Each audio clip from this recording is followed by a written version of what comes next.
अज़ीज़ तलबा व तालिबात, अस्सलामु अलैकुम वरहमतुल्लाहि वबरकातुहू। हम हमारा पहला चैप्टर मुकम्मल देख चुके हैं और आज हम हमारे दूसरे चैप्टर की बात करेंगे जिसका नाम है धंधा किया सेवाओं यानी कारोबारी खिदमत। लेकिन ये जो धंधा किया सेवाओं हैं, कारोबारी खिदमत है, ये हमारी किताब में दो हिस्सों में तकसीम किए गए हैं। तो जो हमारा दूसरा चैप्टर है उसका नाम है धंधा किया सेवाओं एक, और जो हमारा तीसरा चैप्टर है उसका नाम है धंधा किया सेवाओं पे। लेकिन आज हम हमारा दूसरा ही चैप्टर देखेंगे जिसका नाम है धंधा किया सेवाओं एक यानी कारोबारी खिदमत। अब ये कारोबारी खिदमत यानी कौन कौन सी खिदमत आएगी, जैसे बैंक हो गई, बैंकिंग के सारे काम, चेक पास करना है ना, मुलाजिमों की सैलरी करना, वीमो बीमा उतारना अपनी कंपनी का, अपने मुलाजिमों का, खुद का, फिर टपाल कि एक जगह से दूसरी जगह पोस्ट वगैरह पहुंचाना, फिर गोदाम जब माल की प्रोडक्शन वगैरह हो जाए तो उसको गोदाम में रखना, फिर वाहन व्यवहार एक जगह से दूसरी जगह हमारे रेडीमेड माल को या हमारे कच्चे माल को एक जगह से दूसरी जगह पहुंचाना या लाना, ये सारी चीज़ें क्या हैं, कारोबारी खिदमत। अब धंधा किया सेवाओं में कारोबारी खिदमत में हम जो सबसे पहला पॉइंट हमारा देखेंगे वो है वीमो, यानी जिसको आप लोग बोलते हो बीमा। वीमो यानी क्या, अंडरलाइन करेंगे किताब में। વીમો એટલે બે પક્ષકારો વચ્ચેનો એવો લેખિત કરાર કે જે દ્વારા વીમો લેનાર પ્રીમિયમની રકમના અવેજના બદલામાં વીમો ઉતારનાર પાસેથી એવું વચન મેળવે છે કે જો તેને નક્કી કરેલા જોખમોના કારણે નુકસાન થાય તો નક્કી કરેલી રકમની મર્યાદામાં અને નક્કી કરેલી ગણતરી પ્રમાણે આર્થિક નુકસાન ભરપાઈ કરી આપવામાં આવશે। इसका उर्दू देखेंगे कि बीमा यानी दो पक्षकारों के बीच का, उर्दू लिखेंगे बीमा यानी दो पक्षकारों के बीच का ऐसा लिखित करार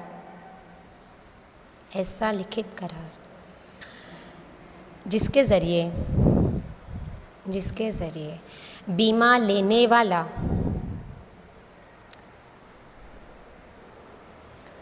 प्रीमियम की रकम के बदले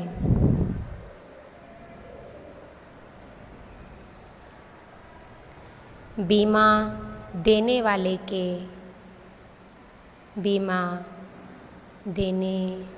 वाले से ऐसी शर्त रखता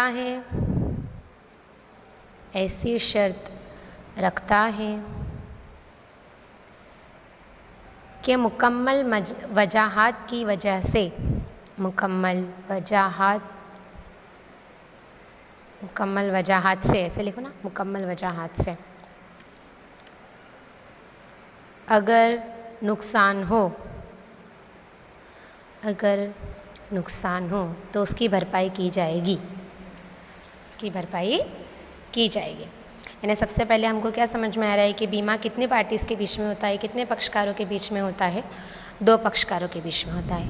एक होता है लेने वाला, एक होता है देने वाला। बीमे लेने वाले को क्या करना होता है, हर महीने, हर 3 महीने में, हर 6 महीने में एक वक्त जो मुकर्रर होता है उसके हिसाब से पैसे भरने होते हैं।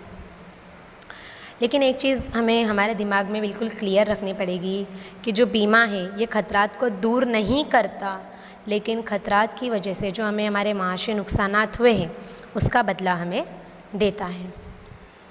अच्छा, अब बीमे के उसूल हैं। बीमे के टोटल 4 उसूल हैं, जिसमें पहला है संपूर्ण भरोसानो सिद्धांत, दूसरा है नुकसान वळतरनो सिद्धांत, तीसरा है वीमा योग्य हितनो सिद्धांत और चौथा है हक बदलानो सिद्धांत। अब हम इन सारे सिद्धांतों को, इन सारे उसूलों को एक के बाद एक देखेंगे, जिसमें हमारा जो सबसे पहला उसूल है उसका नाम है संपूर्ण भरोसानो सिद्धांत। इसका उर्दू लिख लेंगे मुकम्मल एतमाद का उसूल।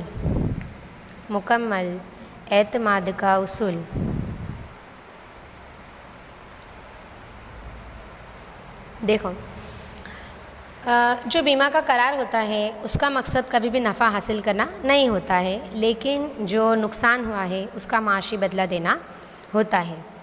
बीमे का जो अभिगम है ना, वो क्या है? सामाजिक। समाज ही है ना, कि बीमा कौन लेता है? समाज के लोग लेते हैं, हम लेते हैं। तो बीमा का अभिगम कैसा हुआ? समाजी हुआ। लेकिन इसमें जो बीमा करार करने वाले जो दोनों पक्ष हैं, हमने देखा देने वाला और लेने वाला, इन दोनों को एक दूसरे के ऊपर सबसे पहले तो भरोसा करना होगा और एक दूसरे की सारी पूरी की पूरी सच मालूमात एक दूसरे को देनी होगी। अगर आप जब बीमा ले रहे हो और आपने अगर किसी बात को छुपा कर रखा हुआ है तो इसको धोखा कहा जाएगा।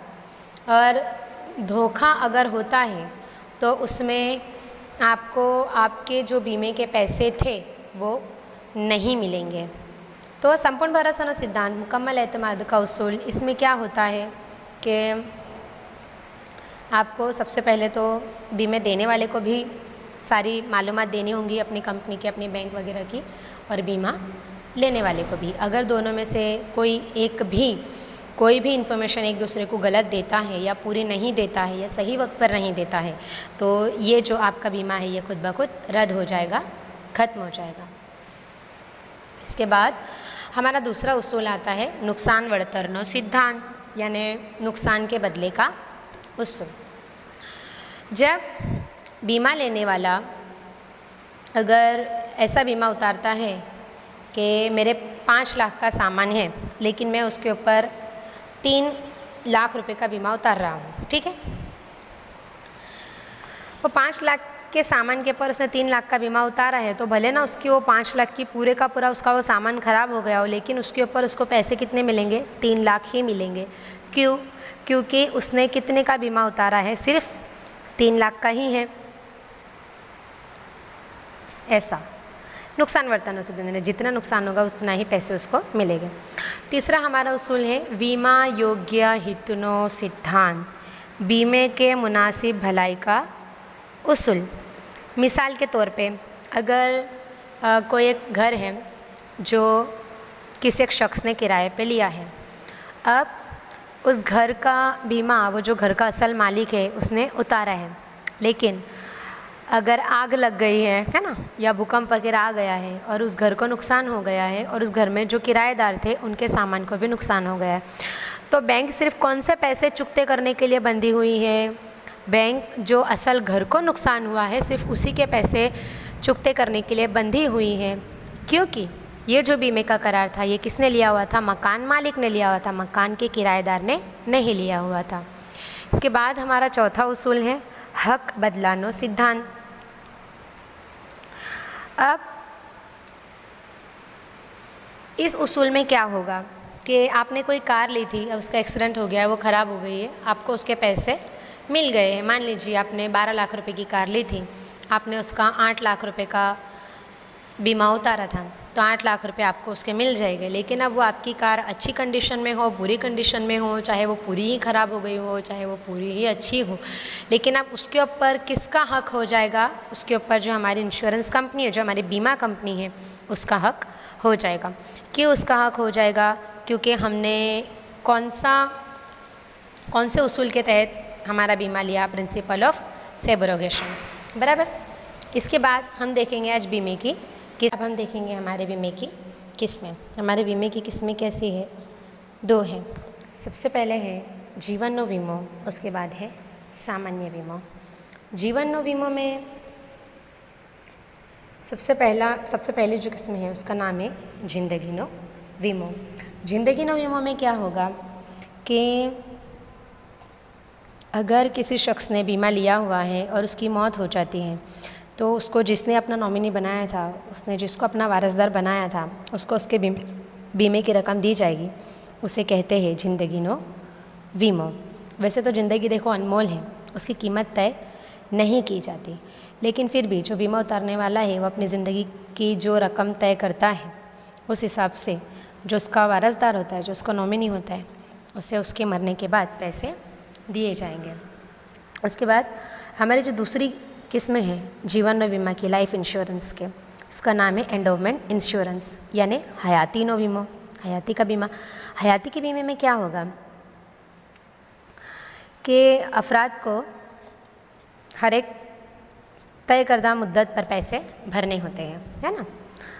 अब अगर वो सारे प्रीमियम, वो सारी मुद्दतें भरने से पहले ही अगर उसकी मौत हो जाती है तो जो उसका वारसदार था उसको वो जो तय करदा रकम है जो बाकी रह गई है वो भरनी होंगी। इसको कहते हैं हयातीनो वीमो। जीवन बीमे की, लाइफ इंश्योरेंस की कितनी किस्में हैं? 2, जिंदगीनो वीमो और हयातीनो वीमो। इसके बाद हमारा आता है सामान्य वीमो। सामान्य वीमो में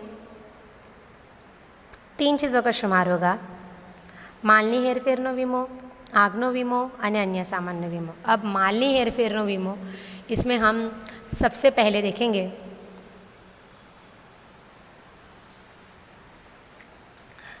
कि दरियाई बीमा है ना। दरियाई बीमे में क्या होगा, अगर वैसे तो दरियाई मार्ग से यानी दरियाई रास्ते से माल एक जगह से दूसरी जगह पहुंचाना बहुत सस्ता होता है, लेकिन थोड़ा इसमें वक्त भी ज़्यादा चला जाता है और ये ज़रा खतरात से भी भरा हुआ है।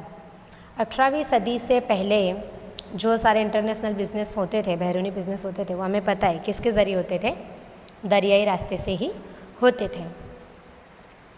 इसीलिए बीमे की जो एक इसमें बहुत ज़्यादा पुरानी है, आपकी किताब में भी है, लॉयड्स ऑफ लंदन नाम का एक इदारा है।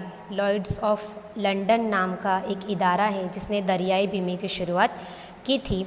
ये इदारा 325 साल से अभी तक दरियाई बीमा यानी मरीन इंश्योरेंस देने का काम करता है।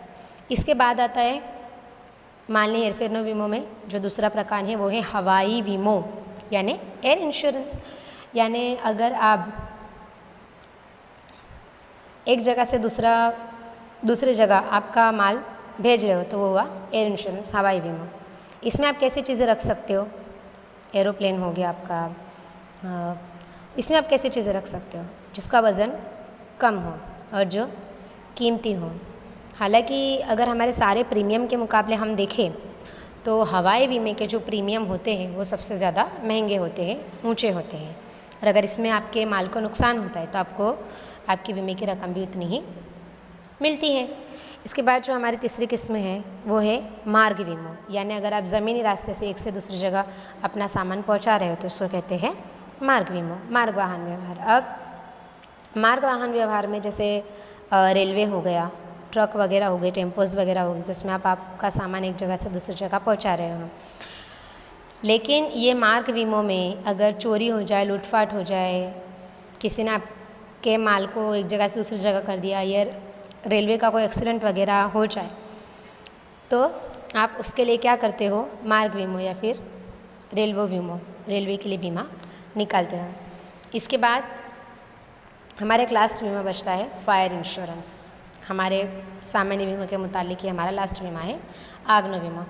आगनो बीमा में क्या होगा कि अगर आपके माल को आपने रखा हुआ था और आग लग गई है और आग की वजह से ही अगर आपके माल को नुकसान होता है तो जितना आपने प्रीमियम भरा है, जैसे अगर हम हमारी सादी भाषा में जिसको कहे कि हमने जितने प्रीमियम भरे हैं उसके मुकाबले हमें जितना बीमा मिलना चाहिए उतना बीमा हमें हमारी इंश्योरेंस कंपनी दे देंगे।